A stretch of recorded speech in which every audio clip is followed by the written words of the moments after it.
Hi kids, Mr. Galvan back again.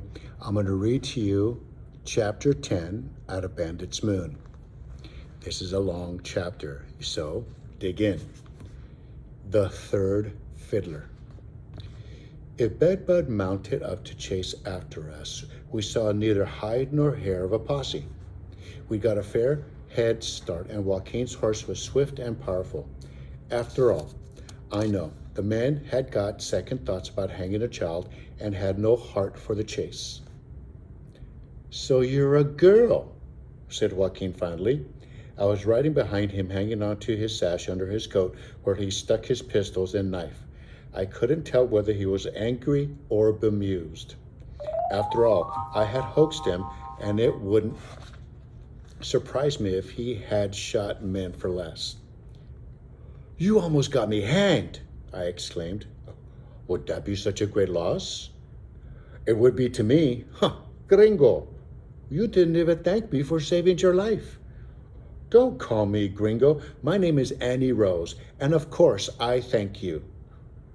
Declared with such enthusiasm, I may not bother next time. "What next time?" "If this horse of yours is stolen," I said, "I prefer to walk, sir." He gave out a whispered snarl and hauled up on the reins. "Then walk, muchacha, girl." I slipped to the ground. Off he rode, the horse's hooves flinging back dirt in my face. Looking around, I realized I was abandoned in the middle of nowhere with no money and nothing to eat. I felt a great need to burst into tears, but I held back, all but a drop or two. I trudged along the trail in my new shoes. They needed breaking in and hurt my feet. I was bound to come to a town somewhere on this road, I told myself, unless I died of starvation first. But after 2 hours, there seemed to be no end to the trees, and it would soon be dark. I was beginning to feel a little scared. There were bound to be bears in these woods. I found a patch of wild berries on the prickly vines, and I went at them with both hands. When I returned to the road, my arms looked as if they'd been separating snarling cats. It felt dark, and I thought I'd climb a tree for the night, but bears climb trees, don't they? I kept walking until long after dark. By then I was so tired I didn't care whether a bear ate me or not. I gathered up some fresh-smelling pine needles for a bed and fell asleep. When I awoke in the morning, there stood Joaquin waiting for my eyes to open. "I bought you a horse," he declared. "What?" "See, with my winnings at Faro. Look, here's a bill of sale. See for yourself. It's true, no?" I didn't ask any more questions. I looked at the horse, spotted as if he had kicked over a barrel of whitewash, and I smiled good and wide. I climbed into the saddle and patted his shoulder to get acquainted. Joaquin adjusted the stirrups so my feet could reach them, and we rode away. "Are there any bears in this wood?" I asked. "But of course," said the bandit. "But you are too full of thorns to eat." I couldn't exactly figure out why he took the trouble to look after me. Did he need to show that he wasn't as low down and heartless as the Yankees thought? I wondered what sort of man he would have been now if he hadn't been so cruelly wronged. And now I had been wronged. It would be a wonder if I didn't turn up on a wanted poster as a confounded 11-year-old horse thief. For reasons of his own, Joaquin didn't seem to be heading back for the hideout. We avoided the towns more or less and again traveled mostly at night. Now that he was supposed to be dead, I guessed that he didn't want to risk being recognized, even dressed up in high and mighty clothes. The spotted horse, I quickly discovered, had an easy gait and a smooth trot. "Does that animal have a name?" I asked. "He's smart. Ask him." "Ha," I said. "Maybe I'll name him after I get to know him better." Now that he had a newspaper, Joaquin didn't let a day pass without attempting to read it. There was a report of the coach holdup I had witnessed on the Mariposa Road. It said that a man, as yet unidentified, had been shot. At the same time, Joaquin and Three-Finger Jack were blamed for killing 4 Yankees, 1 Frenchman, and 7 Chinese in Calaveras Hangtown in San Jose. The outlaw gave a bemused shrug. "Phew, how can Joaquin be in so many places at once, eh? And ride with you, peaceful as a rabbit, at the same time." He sent me into Jackson with a few pinches of gold dust for food to bring back.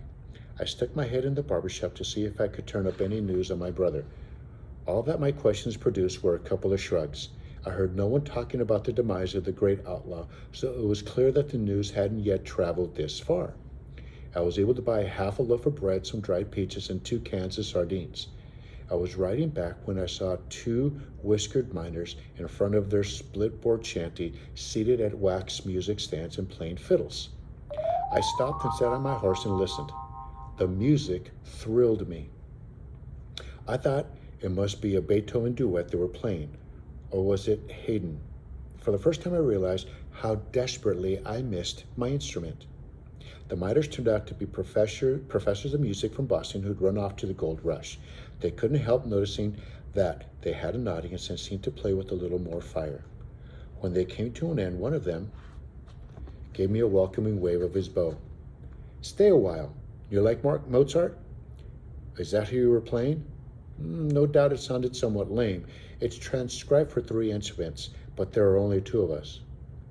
"Well, I used to play the violin," I said. Their hairy faces burst into smiles. "I'm Seth Partridge, and this is my brother Dana. Stay a while and sit in with us." "Well, I'm not that good at it, sir." "Can you read the notes, can't you?" "Of course." "That'll be good enough. Take my fiddle. I've got a viola. We'll try a little Schubert." The moment I clutched his polished violin under my chin, there came a rush of memories of home and Papa teaching me to play. But I hardly had time to spring a tear when the brothers were off and running and turning pages. It was all I could do to keep up. But playing sounded as thin as skim milk to me, but the brothers hardly seemed to notice. When we finished, I felt as exhilarated as if I'd climbed a mountain and slid all the way down the other side. I handed back the violin and hopped up to leave. "Rest a bit," said Seth. "Dana, fetch some refreshment." I said, "Well, I've got to get back." I didn't want Joaquin worrying about me. The younger brother hurriedly brought out a medicine basket with pomegranates. So I stayed a little longer, and Dana said, "I hope you're moving onto our mountain. A trio sounds so much better played by 3. Don't you agree?" "No, sir, and yes, sir," I said. "We're moving on, my friend and I."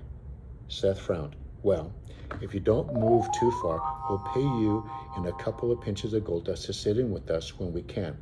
Isn't that right, Dana? And double when there are lots of grace notes." I wondered if I could take care of myself with pinches of gold dust, but that was out of the question for now. Joaquin was waiting for something to eat. I asked suddenly, "Aren't you afraid of that Mexican bandit will steal your gold?" "Joaquin? Huh, he has no reason to harm us." "Well, you are Yankees." Some Yankees are no account," continued the older brother. "We all get tarred with the same brush." Certainly, Mary was one of the no accounts, I thought. "It's not true, is it, that we passed laws against Mexicans?" I asked. I hoped that I had been told the tale. "Oh, it's true," said Seth. "When there was plenty of gold, everyone worked cheek by jowl, Indians, Chinese, Mexicans, but once the pickings thinned out, some miners turned greedy as pigs for what was left. They got the politicians to pass some mangy laws. Trash sometimes rises to the top, miss." "But we have overturned those laws," added Dana. "And hardly a moment too soon," said Seth. "The Mexicans can do as they please?" I exclaimed. "Of course." The information cheered me. Didn't Joaquin know? I could hardly wait to tell him. I picked up the pomegranate seeds, each buried in a ruby sack, tart and juicy. When I finished, my fingers were stained red. The first thing Joaquin said to me was when I returned, "Ah, you have found the pomegranate." I fairly shouted out, "Did you know that the laws against your people were changed?" "Of course." "You knew?" I remained insulted. I looked at him and saw that for the great bandit, nothing was altered. He would continue his proud outlaw life, avenging himself on Yankees. Like an arrow in flight, he couldn't change direction. And that's the end of chapter